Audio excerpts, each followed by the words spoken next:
அதாவது குடிச்சு குடிச்சு குடலெல்லாம் புண்ணாயிருச்சு, கல்லீரலெல்லாம் ஈரலெல்லாம் கெட்டு போச்சுன்னு சொல்கிறாங்கல்ல.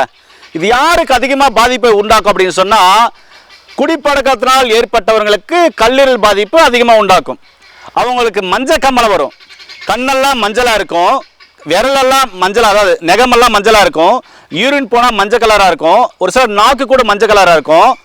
அதே மாதிரி பார்த்தீங்கன்னா இந்த இடத்துல பார்த்தீங்கன்னா வீக்கமாக இருக்கும், வலிக்கும், வயிறு வீங்கிக்கும், திம்முன்னு ஆகிடும், சாப்பிட முடியாது, சரியாக யூரின் போகாது, அசதி, சோர்வு, டயர்னஸ் வரும், தூக்கமாக வரும், சோர்ந்து போவாங்க, எந்த வேலையும் செய்ய முடியாது, ஒரு சில ஒல்லி ஆகிடுவாங்க, வயிறு மட்டும் தொப்பையாக ஆகிடும், ஐயோ வீங்கிக்கும். இது மாதிரியெல்லாம் கம்ப்ளைண்ட் இருக்கும்.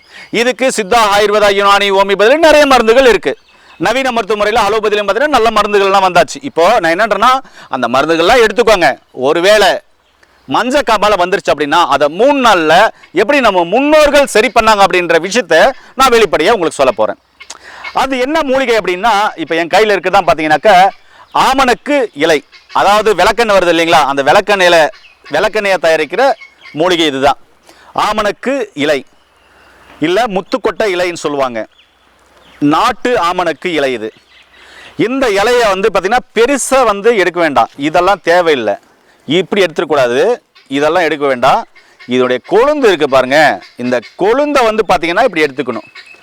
இப்படி எடுத்து இந்த கொழுந்தை ஒரு கைப்பிடி எடுத்திங்கன்னா போதும். போட்டு நல்லா அரைச்சிங்கன்னா காட்டு நெல்லிக்காய் சைஸுக்கு மஞ்சள் கம்மாலை இருக்கிறவங்க நீங்கள் மருந்து மாத்திரை எடுத்துகிட்டு அதோட இதை எடுக்கணும். எப்படி எடுக்கணும்னா காட்டு நெல்லி சைஸ் எடுத்துகிட்டு ஒரு சொம்பு மோர், நீங்களே நல்லா சிலிப்பி ஆட்டின மோரில் மேலே பார்த்தீங்கன்னாக்க அதில் வெண்ணெய் இருக்கும், அந்த மோரில் இதை, அதுவும் பார்த்தா எறும்பு தயிர் இருந்து தயாரித்த மோர் தான் இன்னும் சூப்பராக வேலை செய்யும்.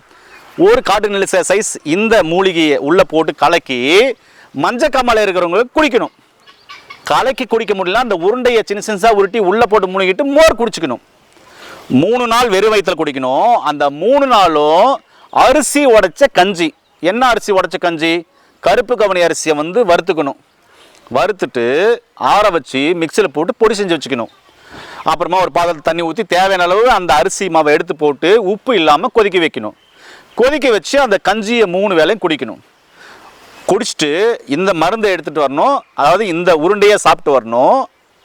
தேவைப்படும் போது அந்த அரிசி கஞ்சியை தேவையான அளவு குடிக்கணும்.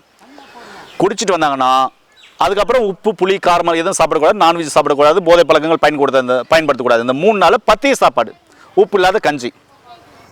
3 நாளில் எப்படிப்பட்ட சிவியரான மஞ்சள் காமாலை இருந்தாலும் முற்றிலுமாக சரியாயிடும். இது நான் சொல்லுங்க, நம்முடைய முன்னோர்கள் சொன்னது, ஏகப்பட்ட பேர் கடைப்பிடிச்சது. இது காலையில் கண்டிப்பாக நீங்கள் எடுத்துக்கிறது. மதிய நேரத்தில் ஒரு சில தேவைப்படுறவங்க கீழே நல்லி செடியை ஒன்று பிடுங்கி அம்மன் பச்சை சிலையை கொஞ்சம் எடுத்து அரைச்சி அதை பார்த்தீங்க அப்படின்னு சொன்னாக்க நீங்கள் குடிக்கிற கஞ்சியில் கலக்கி சாப்பிட்டு வரலாம். ஒரு 3 நாள் அதுவும் சாப்பிட்டு வந்தீங்கன்னா சிவிரான மஞ்சள் காமாலையும் உங்களுக்கு படிப்படியாக குறையதை பார்க்கலாம். கண் மஞ்சள் நிறம் மாறும், யூரின் மஞ்சளாக போகிறது நிறம் மாறும், வயிறு வீக்கங்கள் கொஞ்சம் கொஞ்சமாக வற்றும், பசிக்க ஆரம்பிக்கும், வலிகள் போகும், அசதி சோர்வு, டயர்னஸ் கொஞ்சம் கொஞ்சமாக படிப்படியாக குறையும்.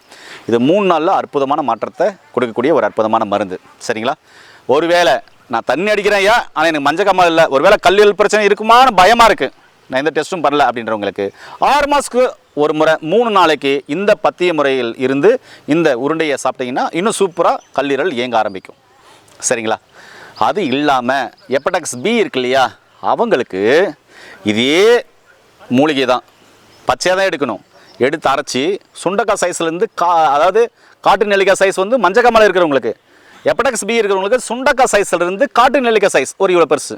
தினமும் பார்த்தீங்கன்னா ஒவ்வொரு உருண்டை போட்டு மோர் குடிச்சிக்கலாம், இல்லை மோரில் கலந்து ஒவ்வொரு டம்ளராக குடிச்சிட்டு வரணும் தினமும் காலையில் வெறும் வயிற்றில். இவங்க பார்த்தீங்கன்னா நிறைய அசைவங்கள் எடுக்கக்கூடாது, வறுத்தது பொரிச்சது எதுவுமே சாப்பிடக்கூடாது. இப்படி பத்தியம் இருந்து ஒரு 3 மாதம் 6 மாதம் வரையும் எடுத்தாங்கன்னா வைரல் லோடு அற்புதமான மாற்றம் தெரியும். அந்த ஹெப்படைட்டிஸ் பி இருந்ததுக்கான சாத்தியக்கூறுகள் வெகுவாக குறையும். ஒரு சிலருக்கு இல்லாமல் போயிருக்கு. பிஃபோர் ஆஃப்டர் ரிப்போர்ட் நம்ம நிறைய போட்டிருக்கோம். இதெல்லாம் ஏன் சொல்கிறோன்னா, கல்லீரல் பிரச்சனை வந்துட்டால் அதை உற்று நோக்கி என்ன பண்ணணும், அதை சரிப்படுத்துறதுக்கான சாத்தியக்கூறுகள் என்ன இருக்குது, மருத்துவங்கள் என்ன இருக்குன்னு பார்த்து சரி பண்ணணும்னு சொல்கிறேன். இன்றைக்கி ஃபேட்டி லிவர் கிரேட் 1 வந்துருச்சு, கிரேட் 1 தானே, அதை என்ன பண்ண போகுது, நம்மள போய் என்ன பண்ணுவது, அட போப்பா கிரேட் 1 தானே அப்படின்னு வரும்.